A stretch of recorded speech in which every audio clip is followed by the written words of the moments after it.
This is a little blue heron, and that is a very large crab. I'll admit I have no idea what kind of crab it is, but I'm gonna call it a face hugger.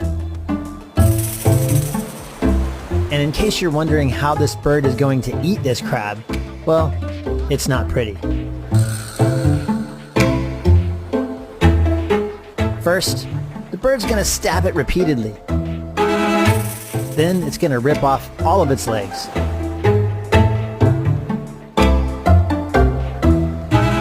The bird doesn't want that tasty morsel trying to escape. Then it's going to attempt to swallow it.